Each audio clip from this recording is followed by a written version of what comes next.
신장 떼어준 게 뭐 그렇게 대단한 일이에요? 부모가 자식 살리는 건 당연한 거 아닌가요? 며느리 나영의 말은 제 가슴을 단칼에 베었어요. 차디 찬 수술대 위에서 아들을 위해 칼로 배를 베었을 때보다 더 아팠죠. 이 늙은 몸에서 장기 하나를 떼어내 아들을 살려줬는데 그게 당연한 일이라니 더 서러운 건 따로 있었어요. 아들 도연이 수술비에 제 입원비까지 겹치자 두 사람은 결국 제게 집과 상가 명의를 넘기라고 했습니다. 퇴원만 하면 평생 못 쉬겠다, 잘해드리겠다. 그 말에 저는 눈물로 도장을 찍었어요. 그런데 수술이 끝나자 그 약속은 흔적도 없이 사라졌습니다. 돌아온 것은 집에서 나가라는 통보뿐이었어요. 어머님을 모실 형편이 안 돼요. 요양원으로 가셔야 할 것 같아요. 하지만 아들과 며느리는 몰랐습니다. 버려진 어머니의 눈물 속에서 가장 처절하고 통쾌한 복수가 조용히 계획되고 있었다는 것을요. 이제부터 모든 것을 빼앗긴 최은숙 할머니의 마지막 반격이 시작됩니다. 오늘도 사연 끝까지 함께 해주세요. 신장 수술을 마치고 꼬박 3주가 지났습니다. 움직일 때마다 옆구리가 찢어지는 듯 했지만 아들을 살렸다고 생각하면 견딜 수 있었습니다. 창가에 앉아 있으면 한 가지 바람만 떠올랐습니다. 퇴원하면 애들 데리고 자주 가던 전복집에 가야지. 뜨끈한 전복죽 한 그릇에 따뜻한 차 한 잔 마시며 살아있어서 고맙다 하고 다 같이 웃는 모습. 그게 제 마지막 희망이었습니다. 잠시 후 병실 문이 열리더니 나영이가 들어섰습니다. 어머님, 몸은 좀 어떠세요?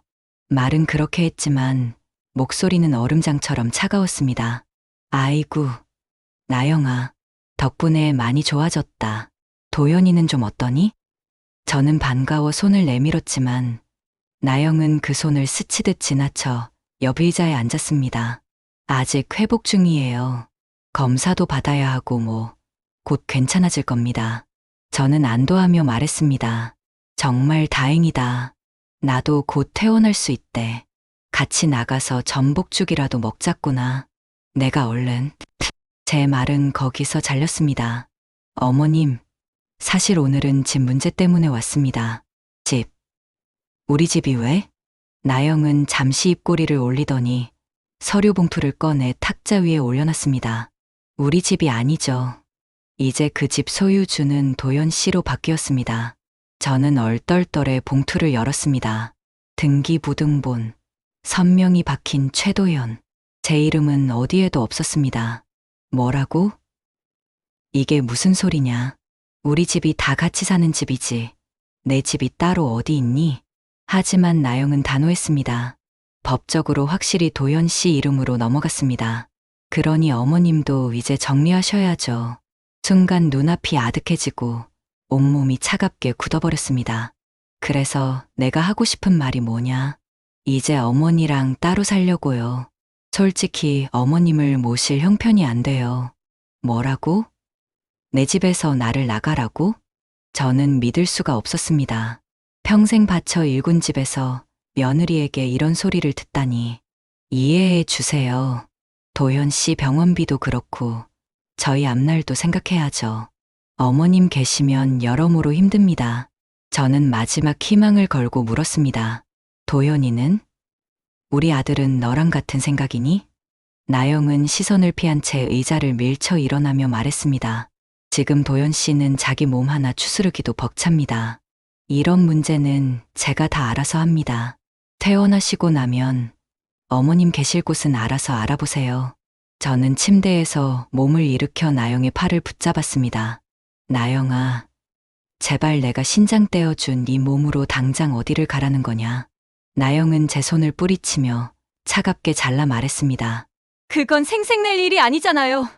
부모가 자식 살리는 건 당연한 거 아니에요? 그리고는 뒤도 돌아보지 않고 병실을 나가버렸습니다.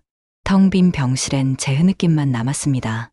며느리가 떠나고 얼마 지나지 않아 병원 원무과에서 계산서를 들고 찾아왔습니다. 종이 위엔 빼곡한 숫자가 찍혀 있었고 그 앞에는 수백만 원을 훌쩍 넘겼습니다. 제 수술비와 약값 그리고 입원료까지 빼곡히 써 있었죠. 직원은 서류를 내밀며 차갑게 말했습니다. 보호자분, 이번 주 안에 수납하셔야 합니다. 순간 얼굴이 화끈거렸습니다. 집도 상가도 이미 아이들 앞으로 넘어간 상태였지요. 저는 간신히 목소리를 내었습니다. 며느리에게 이야기해 보세요. 나영이가 알 겁니다. 직원은 귀찮다는 듯 한숨 쉬며 말했어요. 며느리분은 조금 전에 아드님 병원비만 계산하고 나갔어요. 그 말을 듣는 순간 눈앞이 캄캄해졌습니다. 삐삐삐. 심장 박동기 소리가 요란하게 울려 퍼졌습니다. 간호사가 달려와 제 어깨를 붙잡으며 다급히 말했습니다. 할머님, 진정하세요. 혈압이 너무 높아요. 그 순간 걷잡을 수 없는 서러움에 눈물이 터졌어요. 난 이제 어디로 가야 하나요? 병원비도 없고 갈 곳도 없어요. 저는 간호사를 붙잡고 어린아이처럼 울며 매달렸습니다. 간호사가 제 손을 꼭 잡으며 말했습니다. 할머니 요즘엔 정부 지원도 많아요. 제가 시청에 연락할게요.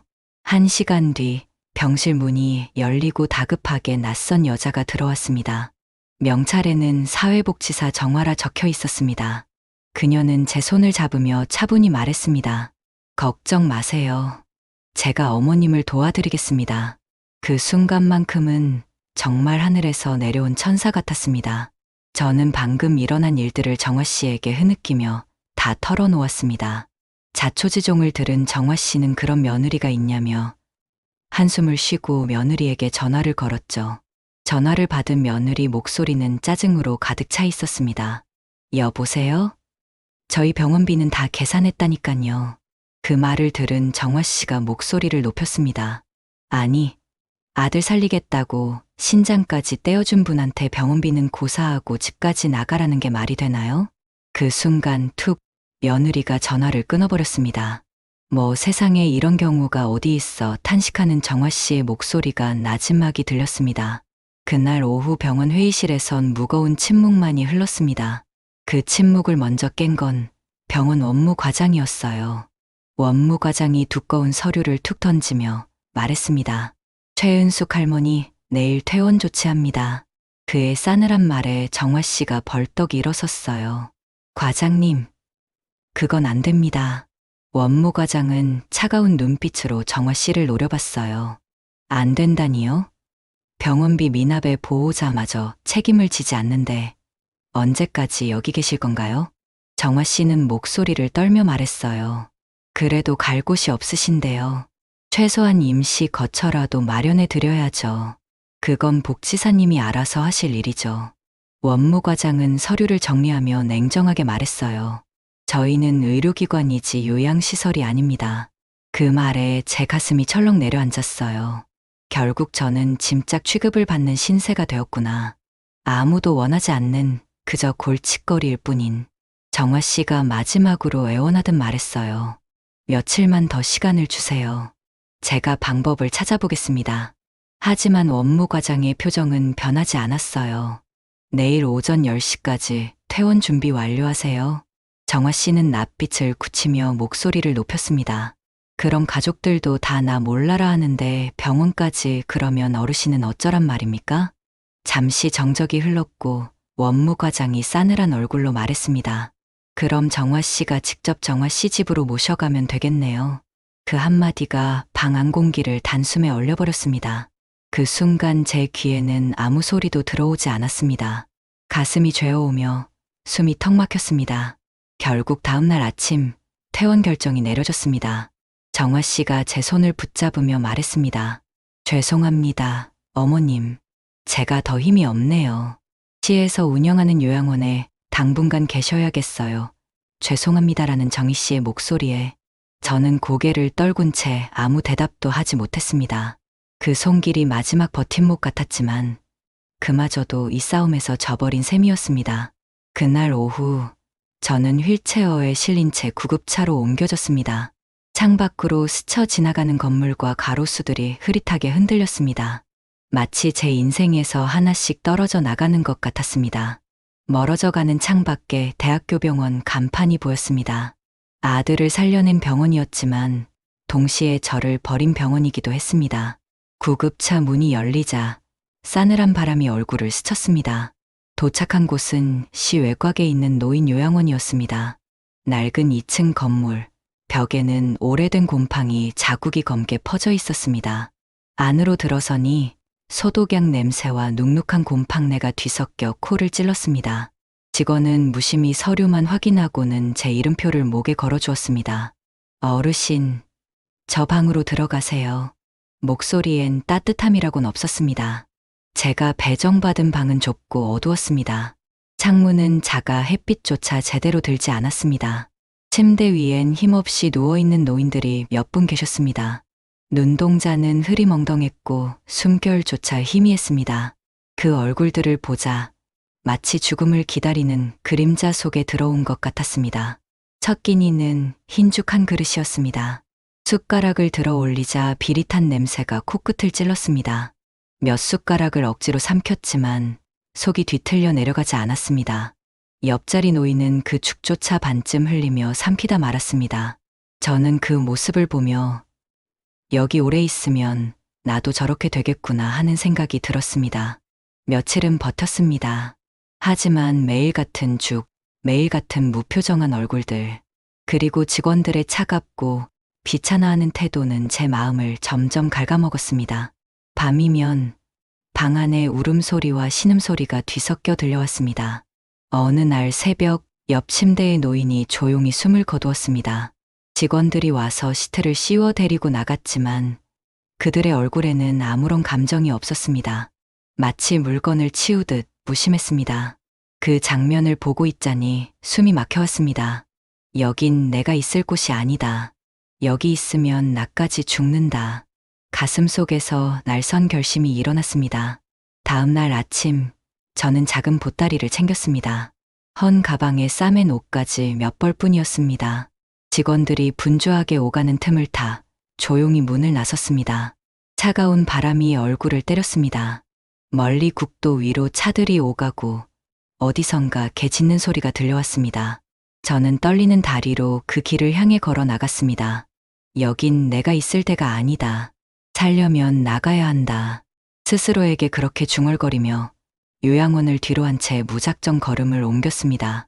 그렇게 하염없이 걸었습니다. 발밑은 이미 힘이 빠져 휘청거렸고 다리는 돌처럼 무거워졌습니다. 길가 전봇대에 몸을 기대어 잠시 숨을 고르다 고개를 들었을 때 멀리 파란 글씨 간판이 눈에 들어왔습니다. 구청. 순간 심장이 쿵 하고 뛰었습니다. 그래. 여기에 가면 뭔가 방법이 있지 않을까. 법이라는 게 약자를 돕는 거라 하지 않았던가. 저는 흐릿해진 눈으로 구청 현관을 올려다봤습니다. 유리문 너머로 사람들이 오가고 안쪽 게시판에는 무료 법률 상담이라는 안내문이 붙어 있었습니다. 그 글자가 제 마지막 희망처럼 빛나 보였습니다. 상담실 문을 열자 조용한 사무실 안에 젊은 남자가 앉아 있었습니다. 정장을 입고 눈앞에 서류를 정리하던 그는 고개를 들어 저를 보며 웃었습니다. 어머님, 무슨 일로 오셨습니까? 그 순간 목이 메었습니다. 울음이 불쑥 치밀어 올랐지만 겨우 삼키며 입을 열었습니다. 내가 아들 살리려고 신장을 떼어줬습니다. 그런데 그 덕분에 집도 상가도 다 내 앞으로 업게 됐습니다. 퇴원하면 모신다 했는데 이제 나더러 집에서 나가랍니다. 제 목소리는 점점 떨렸습니다. 손등 위로 눈물이 뚝뚝 떨어졌습니다. 젊은 변호사는 잠시 고개를 끄덕이며 차분히 말을 꺼냈습니다. 혹시 증여 계약서에 부양 조건이 적혀 있습니까? 순간 가슴이 철렁 내려앉았습니다. 없습니다. 그때는 말로만 퇴원하면 잘 모신다 해서 믿고 도장 찍어줬습니다. 변호사의 표정이 굳어졌습니다. 그렇다면 증여 취소는 쉽지 않습니다. 법적으로는 이미 소유권이 이전되었기 때문에 제 귀에는 그 다음 말이 들어오지 않았습니다. 머릿속이 하얘지고 눈앞이 빙글빙글 돌았습니다. 그러면 나는 이제 어떻게 살아야 합니까? 제 목소리는 거의 속삭임처럼 흘러나왔습니다. 변호사는 난처한 듯 서류를 정리하며 고개를 숙였습니다. 죄송합니다. 법적으로는 도와드릴 방법이 많지 않습니다. 그 말은 곧 선고 같았습니다. 마지막 기대마저 무너져 내렸습니다. 상담실을 나와 구청복도의 노인 의자에 앉았습니다. 무릎 위에 쥔 서류 봉투가 축 처져 있었습니다. 사람들은 분주히 오가는데 제 시간은 멈춘 듯 했습니다. 창문 너머로 해가 기울고 있었습니다. 노을빛이 붉게 번지며 복도 바닥에 그림자를 길게 늘렸습니다. 저는 그 그림자 속에 파묻힌 채 꼼짝도 할 수 없었습니다. 가슴 속에서 조용히 중얼거렸습니다. 법도 자식도 다 나를 버리는구나. 눈물이 더는 나오지 않았습니다. 그저 텅 빈 가슴만 남아 있었습니다. 얼마나 앉아 있었을까요?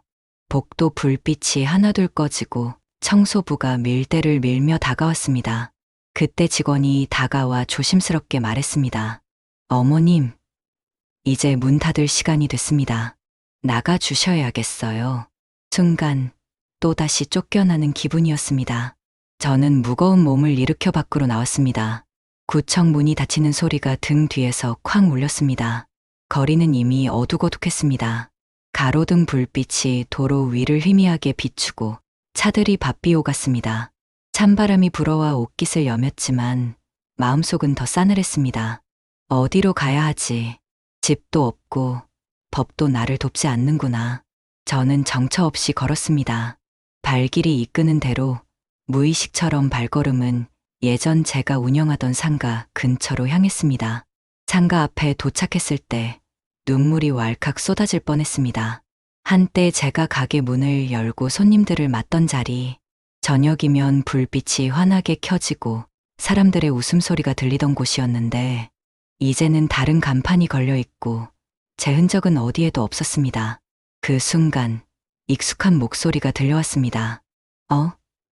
사장님 아니세요? 고개를 드니 양복 차림의 중년 남자가 저를 바라보고 있었습니다. 순간 얼굴이 떠올랐습니다. 가게 단골이던 박정호 변호사였습니다.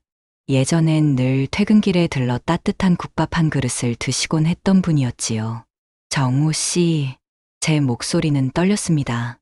낯익은 얼굴을 보니 그동안 꾹 참고 있던 서러움이 북받쳐 올라왔습니다. 그는 놀란 눈빛으로 제 곁으로 다가왔습니다. 사장님, 어떻게 이렇게 초췌해지셨어요? 무슨 일이십니까? 저는 고개를 숙였습니다. 말해 뭐합니까? 가진 것도 기댈 곳도 다 잃었습니다. 제 손은 떨리고 있었습니다. 그는 잠시 망설이다가 제 손을 꼭 잡았습니다. 제가 변호사 일하고 있는 거 아시죠? 혹시 도움이 될 수 있을지도 모르겠습니다. 힘드시겠지만 저한테 말씀해 보세요. 순간 가슴속 깊이 꺼져가던 불씨가 아주 희미하게 타올랐습니다. 세상에 아직 내 편이 있구나. 한 사람이라도 내 사정을 들어주려는 이가 있구나. 그날 밤 정우 씨는 제 얘기를 처음부터 끝까지 들어주었습니다. 저는 울먹이며 신장 수술 이야기, 병원비 핑계로 도장을 찍게 된 사연, 그리고 쫓겨난 사정을 털어놓았습니다. 그는 고개를 끄덕이며 조용히 말했습니다. 걱정 마세요. 증여도 무조건적인 게 아닙니다. 부양 의무가 뒤따르지 않았다면 되돌릴 수 있는 길이 있을 겁니다. 제가 끝까지 도와드리겠습니다. 그 순간 잿빛이던 제 세상의 작은 불빛 하나가 켜지는 듯 했습니다. 정우 씨는 제 얘기를 다 듣고 나서 차분히 말을 이었어요. 법정에서 이기려면 증거가 필요합니다. 단순히 불효만으로는 부족해요. 어머님이 속임수에 당했다는 걸 보여줘야 하거든요. 그 말에 가슴이 철렁 내려앉았죠. 저는 정말 속은 걸까? 하지만 어떻게 밝힐 수 있을까? 창밖에 가로등 불빛이 길게 늘어져 있었지만 제 눈에는 아무것도 들어오지 않았어요. 며칠 뒤 정우 씨는 저를 데리고 다시 병원을 찾았습니다. 낯익은 복도, 소독약 냄새, 그리고 똑딱거리는 심장 박동기 소리. 그 소리에 발걸음이 휘청거렸어요. 원무과에서 병원비 내역을 확인했죠. 서류에는 본인 부담액 수십만 원이라는 금액이 적혀 있었어요. 며느리가 말했던 몇 천만 원이 쌓였다는 말과는 전혀 달랐죠. 그때 낯익은 목소리가 들렸습니다. 어머님, 몸은 좀 어떠세요? 제가 병원에 있을 때 극진히 챙겨주던 담당 간호사였어요. 저는 놀라며 고개를 들었어요. 저를 기억하시네요? 간호사는 웃으며 고개를 끄덕였습니다. 당연하죠. 매번 며느리분이 오셔서 병원비가 많이 나왔다면서 또 효도한다는 말까지 하면서 도장을 찍어달라고 했잖아요. 그때마다 제가 말리느라 정말 힘들었어요. 어머님은 겨우 눈만 뜨실 수 있는 상태였는데 그 말을 듣는 순간 그때의 고통이 생생하게 기억나더군요. 찢어진 상처를 동여매고 있을 때 며느리가 계속 증여, 문서에 도장을 찍으라고 했던 기억이요. 정말 다시는 생각하고 싶지 않은 기억이었습니다. 정우 씨는 그 말을 빠짐없이 받아 적으며 고개를 끄덕였어요. 이게 바로 기망행위 증거입니다. 며느님이 병원비가 과장된 것처럼 꾸며서 어머님을 속인 거예요. 그날 오후 저는 마음이 무거웠죠. 고생하는 정우 씨에게 뭐라도 해주고 싶어 저녁을 대접하겠다고 했어요. 그는 손사래를 쳤지만 결국 제 고집을 꺾지 못했습니다. 우리는 상가 근처 고깃집으로 향했어요. 익숙한 길이었지만 이제는 낯설고 쓰라린 길이었죠. 간판 불빛 사이로 제 옛가게 자리도 스쳐 지나갔어요. 불 꺼진 그곳은 주인 이름 빈 껍데기 같았습니다. 시장 입구에 다다랐을 때 옛 단골들이 저를 알아보고 다가왔어요. 놀람과 안쓰러움이 뒤섞인 얼굴로 제 안부를 물었죠. 저는 힘없이 웃어 보일 뿐이었어요. 그들 중 김 사장이 휴대폰을 꺼내 들며 말했습니다. 사장님, 며느리 나영 씨 SNS 보셨어요? 하루가 멀다 하고 명품 가방 사진을 올리더라고요. 그가 화면을 보여주자 저는 숨이 막혔어요. 나영이 명품 가방을 들고 활짝 웃는 사진이었죠. 사진 밑에는 한정판 너무 예뻐요 라는 글까지 적혀 있었어요. 이게 언제 올린 사진이에요? 정우 씨가 물었어요. 한 달 전쯤요. 그때가 어머님이 요양원에 계실 때 아닌가요? 김 사장이 대답했죠. 제 다리가 후들거렸어요. 제가 요양원에서 죽고 싶다며 울고 있을 때 나영은 명품 가방을 사고 있었구나. 정육점 사장도 다가와 말했어요. 얼마 전에는 검정 벤츠 자랑하던데요. 새 차 뽑았다면서 말이에요.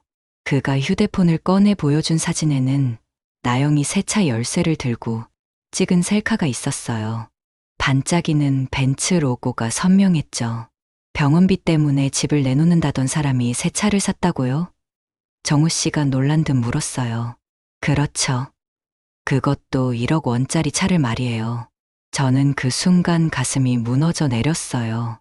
병원비가 감당이 안 된다며 제 집과 상가를 빼앗은 그들이 그 돈으로 새 차를 샀다니. 채소 가게 아주머니도 끼어들었어요. 아드님도 요즘 골프장만 다니시던데요. 매주 친구들과 골프 치러 간다고 하더라고요. 그녀가 보여준 사진에는 도연이 골프 복장을 하고 친구들과 술잔을 든 모습이 있었어요. 웃는 얼굴이 너무나 환했죠. 이 사진은 언제 올린 건가요?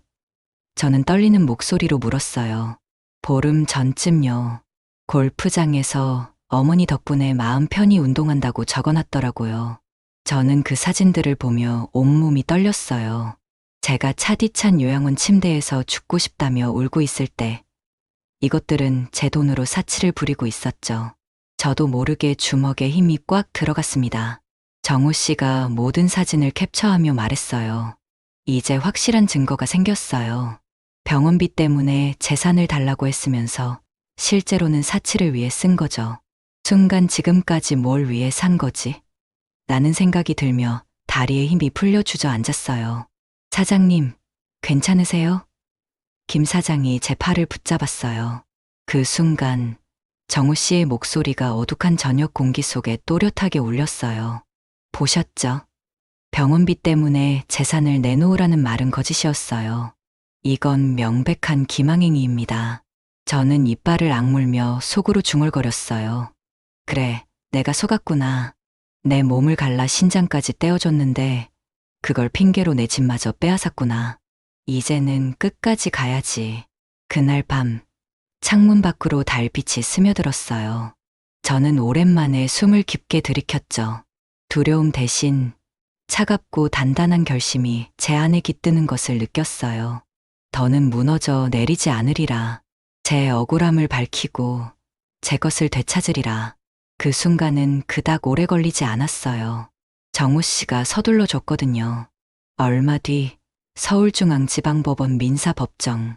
두꺼운 나무 문을 밀고 들어서는 순간 차갑게 가라앉은 공기가 폐 깊숙이 스며들었어요.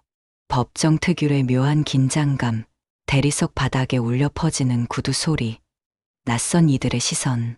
그 모든 게 제 어깨를 짓누르는 듯했죠. 저는 나무 의자에 앉아 손끝으로 가방을 꼭 움켜쥐었습니다. 차갑고 거친 감촉이 손바닥에 닿았지만 그조차도 버팀목 같았어요. 내가 왜 여기까지 와야 했을까? 자식 살리겠다고 신장 떼어줬는데 결국 내 집, 내 상가까지 빼앗기고 이제는 법정까지. 생각이 목구멍까지 차올라 숨이 막혔습니다. 제 옆에 앉은 정호 씨가 조용히 말을 건넸어요. 걱정 마세요. 오늘은 반드시 밝혀낼 겁니다. 그의 목소리는 낮았지만 단단했죠. 그 말 한마디에 가슴속 어디선가 작은 불빛이 피어오르는 듯했어요. 그래. 오늘은 다르리라. 오늘은 내 억울함이 드러나겠지. 잠시 후 법정 문이 다시 열리며 도연과 나영이 들어왔습니다. 제 아들, 제 며느리. 하지만 그 얼굴은 차갑게 굳어 있었고 제 쪽을 바라보지 않았어요. 도연은 회색 양복 차림에 고개를 꼿꼿이 들고 있었고 나영은 억울하다는 듯 입술을 꾹 다문 표정이었죠. 그들 옆에는 양복 차림의 변호사가 함께 서 있었습니다. 세 사람 모두 자신만만한 눈빛이었고 방청석에서도 저쪽이 이기겠구나 하는 분위기가 퍼졌어요. 제 가슴은 덜컥 내려앉았죠. 재판이 시작되자 아들 측 변호사가 먼저 일어났습니다. 그의 목소리는 단호했고 법정 안에 울려 퍼졌어요. 이 사건은 단순합니다. 원고는 자발적으로 증여를 한 것입니다. 서류에 명확히 기재되어 있고 도장도 직접 찍으셨습니다. 모든 건 자발적이었습니다. 그 말에 저는 온몸이 얼어붙는 것 같았어요. 자발적이라니. 저는 속아서 거짓말에 속아 도장을 찍었는데 그는 서류철을 판사 앞에 내밀었습니다. 그 서류 위에는 분명 제 손으로 찍은 도장이 있었어요. 붉은 도장이 마치 피처럼 번져 선명히 박혀 있었죠. 그 도장은 제 손으로 찍은 것이지만 지금은 족쇄처럼 느껴졌습니다. 심장이 철렁 내려앉으며 숨이 막혔어요. 판사가 저희 쪽을 보며 물었습니다. 실제로 도장을 찍으셨습니까? 저는 말문이 막혔어요. 거짓말이라 소리치고 싶었지만 도장을 찍은 건 사실이었거든요. 억지로 손목을 잡힌 것도 아니고 분명히 제가 도장을 찍었습니다.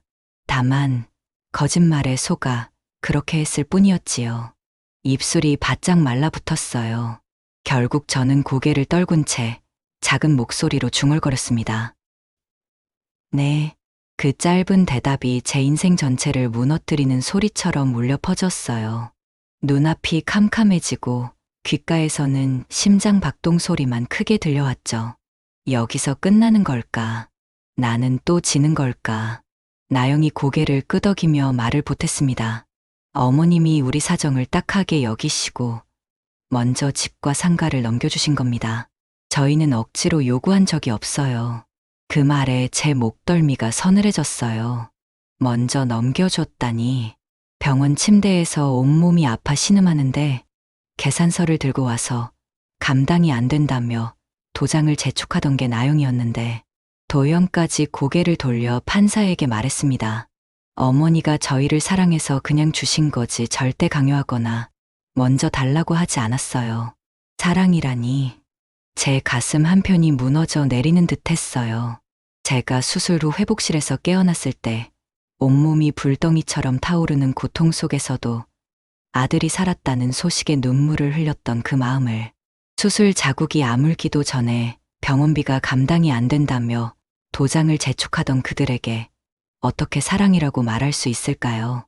저는 의자에서 몸을 일으켜 소리치고 싶었어요.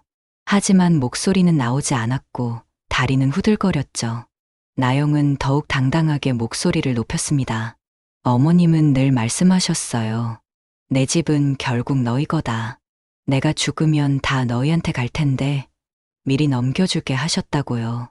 그 순간 저는 가슴이 철렁 내려앉았어요. 그런 말을 한 적이 있긴 했죠. 하지만 그건 훨씬 훗날 제가 세상을 떠나고 난 후의 이야기였는데 지금 당장 집에서 쫓아낼 거라는 뜻이 아니었어요. 도현도 힘주어 말했습니다. 저희가 병원비 때문에 요구한 게 아닙니다. 어머니가 평소 자식들에게 물려주겠다고 하신 뜻을 따른 것뿐이에요. 저는 속으로 중얼거렸어요. 거짓말쟁이들. 그때 나영이가 계산서를 흔들면서 뭐라고 했는데 병원비가 몇 천만 원이 나온다고 감당이 안 된다고 했잖아. 방청석에서도 몇몇은 고개를 끄덕였어요. 그럼 그럴 수 있지. 미리 물려주는 것도 효도지. 늙은 어머니가 자식들 생각해서 그럴 수도 있고. 그런 웅성거림이 들려올 때마다 제 가슴은 더욱 답답해졌어요. 저는 의자에 파묻히듯 앉아 손끝이 떨리는 걸 멈출 수 없었죠. 아들 측 변호사는 더욱 자신있게 말을 이었습니다. 무엇보다 중요한 것은 원고가 자발적으로 도장을 찍었다는 사실입니다. 강요당한 증거는 어디에도 없어요.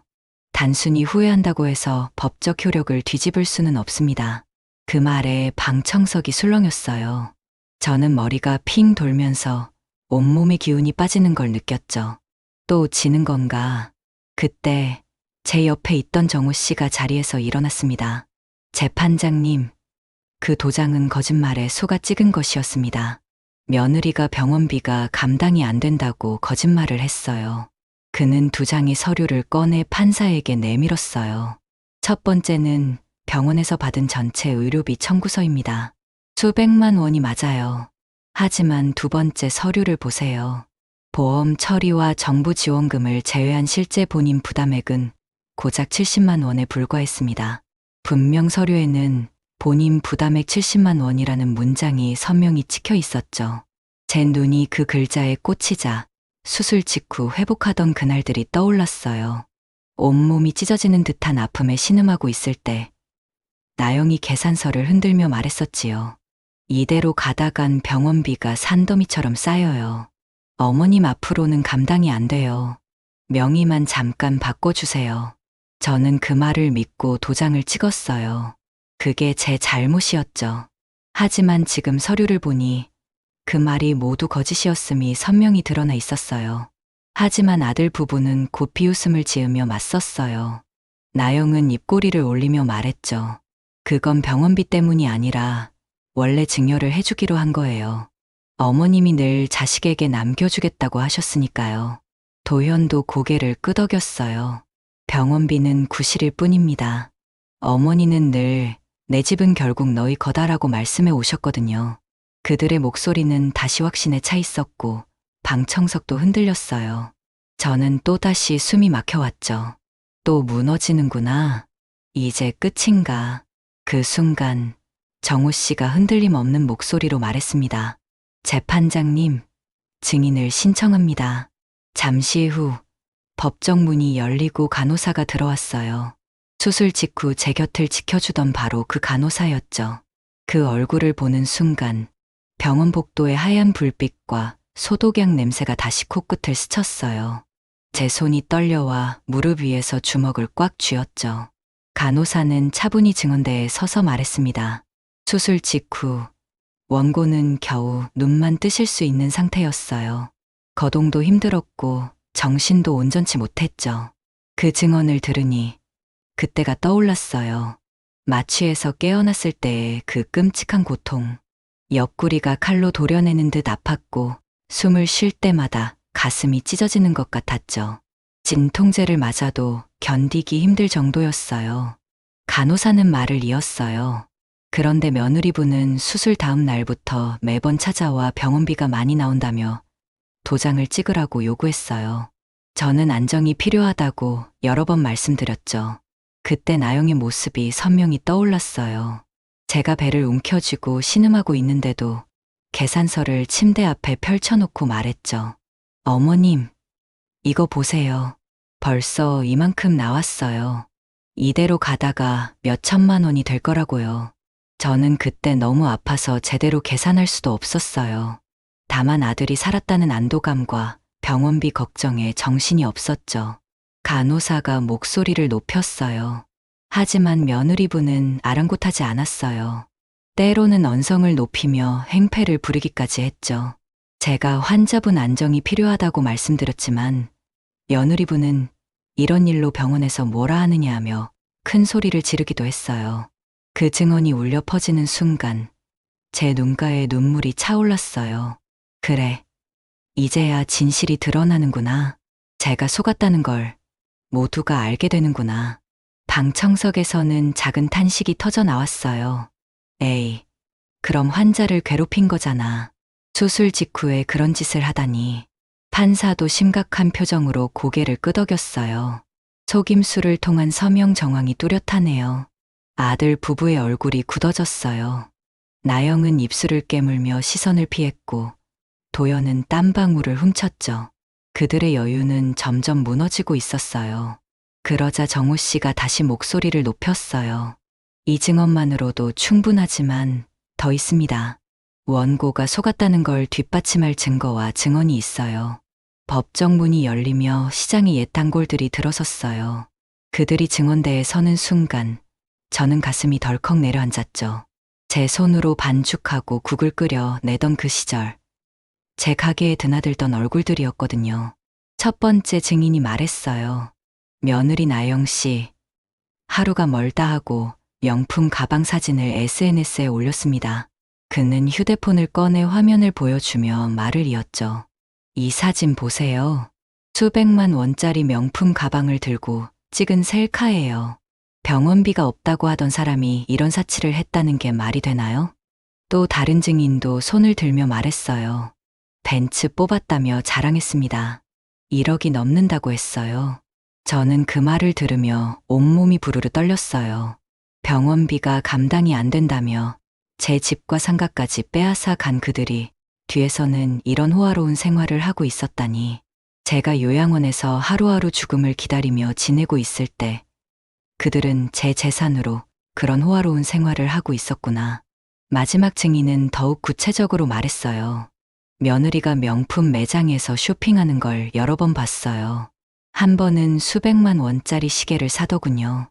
그러면서 시어머니가 효도하라며 재산을 다 물려주셨다고 말하더라고요. 저는 숨을 고르지 못한 채 의자에 매달리듯 앉아 있었어요. 그들의 목소리는 제 삶을 기억해주는 증언 같았죠. 제 억울함을 대신 말해주는 마지막 인연들의 외침 같았어요. 정우 씨는 준비해온 태블릿을 꺼내 SNS 사진들을 판사에게 보여주었어요. 큰 화면에 나영의 사진들이 하나씩 나타났죠. 값비싼 가방을 들고 웃는 모습, 고급 레스토랑에서 와인을 마시는 모습, 새 차 열쇠를 들고 찍은 셀카. 그 다음엔 도연의 사진들이었어요. 골프장에서 친구들과 술잔을 들고 있는 모습, 고급 호텔 로비에서 찍은 사진, 비싼 양복을 입고 웃는 모습. 각 사진마다 올린 날짜가 표시되어 있었는데 모두 제가 요양원에 있던 시기였어요. 병원비가 없어 집을 내놓으라던 그들이 화려한 웃음을 짓고 있는 모습. 방청석에서 분노의 웅성거림이 터져 나왔어요. 저게 뭐야? 병원비 없다던 사람들이 노인네 등쳐먹고 저렇게 사치했다는 거야. 정말 뻔뻔한 사람들이네. 아들 부부는 당황한 표정으로 서로를 바라봤어요. 나영은 얼굴이 새빨갛게 달아올랐고 도연은 고개를 푹 숙인 채 말이 없었죠. 그들의 변호사도 당황한 듯 서류를 뒤적이기만 했어요. 판사의 얼굴이 굳어졌어요. 그리고 단호히 말했죠. 피고 측은 병원비가 감당이 안 된다고 주장했습니다. 그러나 실제 부담은 거의 없었고 그 후 사치와 낭비를 일삼은 정황이 드러났어요. 이는 명백한 속임수에 의한 증여입니다. 나영이 갑자기 자리에서 벌떡 일어나 소리쳤어요. 그게 뭐가 잘못됐나요? 저희도 열심히 일해서 번 돈으로 산 거예요. 하지만 정우 씨는 차분히 반박했죠. 피고의 소득 내역을 보면 그런 사치를 할 만한 수입이 없었습니다. 결국 원고의 재산으로 그런 생활을 한 거죠. 도연도 억울하다는 듯 목소리를 높였어요. 어머니가 주신 건데 저희가 어떻게 쓰든 상관없잖아요. 그 말에 방청석이 술렁였어요. 저런 자식이 어디 있나. 어머니 쫓아내고 그런 소리를 하다니. 판사가 망치를 두드려 정숙을 요구했죠. 나영이 다시 소리쳤어요. 어머님도 늙으셨잖아요. 저희가 모시기 힘든 건 사실이고 요양원이 더 좋을 수도 있어요. 그 순간 저는 가슴 한구석이 무너져 내리는 걸 느꼈어요. 결국 이게 그들의 진심이었구나. 저를 귀찮은 존재로 여기고 재산만 빼앗고 싶어 했던 거구나. 하지만 이번엔 분노보다는 속 시원한 깨달음이 들었어요. 이제 모든 게 끝났다. 그들의 본 모습이 드러났다. 판사가 마지막으로 말했어요. 모든 증언과 증거를 종합해보면 이는 명백한 기망행위에 의한 증여입니다. 피고들은 원고가 수술 후 정신적, 육체적으로 취약한 상태임을 이용해 거짓 정보를 제공했고 이를 통해 재산을 취득했어요. 그 순간 망치 소리가 법정을 울렸어요. 따라서 본건 증여는 취소합니다. 제 귀에 판사의 목소리가 메아리 쳤어요. 취소한다. 그 두 글자가 가슴 깊이 내려앉으며 뜨겁게 터져 나왔죠. 저는 두 손으로 얼굴을 가리며 울음을 삼켰어요. 눈물이 쏟아졌지만 이번에는 쓰라림이 아니라 해방의 눈물이었죠. 판결이 끝나자 아들 부부는 창백한 얼굴로 법정을 빠져나갔어요. 나영은 고개를 숙인 채 빠른 걸음으로 문을 향했고 도연은 한 번도 저를 돌아보지 않았죠. 그들의 변호사도 서류를 급하게 정리하며 뒤따라 나갔어요. 방청석의 사람들이 하나둘 일어서며 중얼거렸어요. 정말 못된 자식들이었네. 어머니한테 그럴 수가 있나. 그래도 결국 정의가 이겼구나. 저는 의자에서 일어나려 했지만 다리에 힘이 들어가지 않았어요. 너무 긴장했던 탓일까 온몸이 후들거렸죠. 정우 씨가 제 팔을 붙잡아주며 말했어요. 천천히 하세요.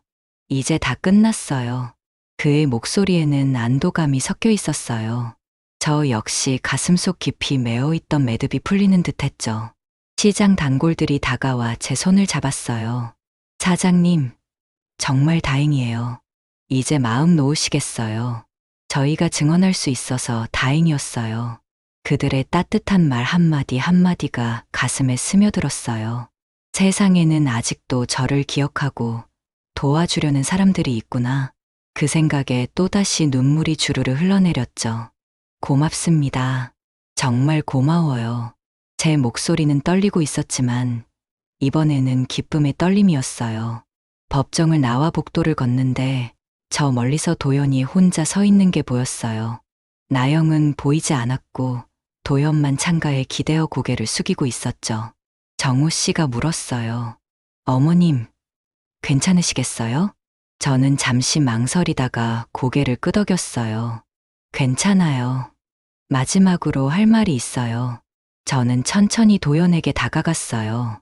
발걸음이 무겁지는 않았지만 가슴은 복잡했죠.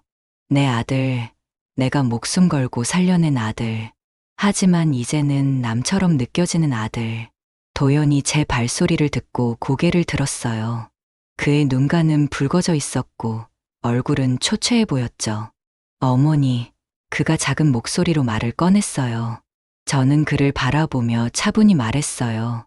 도연아, 저는 정말 그가 말을 더듬었지만 저는 손을 들어 그의 말을 막았어요. 이제 됐다. 할 말은 다 법정에서 들었어. 제 목소리는 담담했어요. 도연의 얼굴이 일그러졌어요. 어머니, 저는 정말 죄송해요. 나영이가 시키는 대로 했을 뿐이에요. 그 말에 저는 고개를 저었어요. 그것도 결국은 내 선택이었다. 저도 모르는 사이에 이렇게 됐어요. 나영이가 너무 강하게 밀어붙여서 저는 쓴웃음을 지었어요. 변명은 그만하거라. 너도 이제 어른이잖니. 도연이 제 손을 잡으려 했지만 저는 한 걸음 뒤로 물러났어요. 어머니, 저는 마지막으로 그에게 말했어요. 도연아, 나는 내가 살아있어서 다행이라고 생각한다. 그건 변하지 않아. 그의 눈에서 눈물이 흘러내렸어요. 하지만 이제는 각자 살아가자꾸나. 너는 내 길을, 나는 내 길을. 저는 돌아서며 마지막으로 덧붙였어요. 건강하게 살아라. 법정 건물을 나서는 발걸음은 가벼웠어요. 차가운 바람이 아니라 맑은 공기가 가슴 속으로 스며들었죠. 정우 씨가 옆에서 말했어요. 이제 집과 상가 모두 원상복구될 겁니다. 몇 주 안에 다시 어머님 명의로 돌아와요. 그 말에 저는 고개를 끄덕였어요. 고맙습니다. 정말 고마워요. 천만에요. 정의가 이긴 거예요.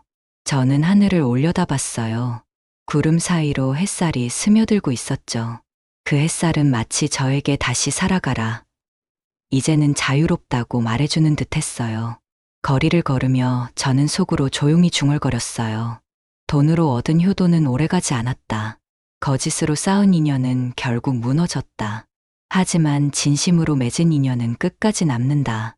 시장 단골들, 간호사, 그리고 정우 씨, 저를 기억하고 도와준 사람들이 있었기에 저는 이길 수 있었어요.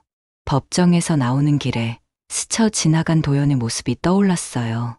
마지막에 보인 그의 눈물이 진짜였을까? 아니면 또 다른 연기였을까? 하지만 이제는 상관없었어요. 저는 더 이상 그들의 거짓과 변명에 흔들리지 않을 테니까요. 정우 씨와 함께 근처 카페에 앉아 따뜻한 차를 마시며 저는 마음속으로 다짐했어요. 이제 새로 시작하자. 진짜 나의 인생을. 창밖으로 석양이 지고 있었지만 저에게는 새로운 하루가 시작되는 것 같았어요. 오랜만에 마음이 평온했죠. 재판이 끝나고 저는 집과 상가를 다시 찾아왔어요. 그 빈집에 다시 불이 켜지고 상가 문을 열며 묵은 먼지를 털어냈을 때 마치 제 숨통도 다시 트이는 듯했죠. 짧게라도 다시 일을 시작했습니다. 손님이 몰리지 않아도 제 손으로 번 돈으로 밥을 해먹는 그 기쁨은 이루 말할 수 없었어요. 그 사이 아들 부부의 소식은 연일 들려왔죠. 나영은 SNS에서 사라졌어요. 한때 자랑하던 명품 가방과 차는 사람들의 조롱거리가 되었고 이웃들 사이에서 완전히 외면당했다 했습니다. 도연은 직장에서조차 얼굴을 들 수 없었다지요. 어머니 집을 빼앗았다는 말이 퍼지고 나니 친척들도 등을 돌렸어요. 저는 창가에 앉아 차를 홀짝이며 조용히 생각했습니다. 제가 다시 얻은 건 단순한 재산이 아니었어요. 제 억울함을 풀어낸 정에 제 삶의 마지막 자존심이었죠. 오늘 최은숙 할머니의 이야기 어떠셨나요? 끝까지 함께 해주신 분들께 진심으로 감사드려요. 혹시 이야기가 마음에 닿았다면 댓글로 한 말씀 남겨주세요. 진심으로 맺은 인연은 끝까지 남는다는 오늘의 교훈처럼 여러분께도 따뜻한 사람들과의 소중한 만남이 가득하길 바라요.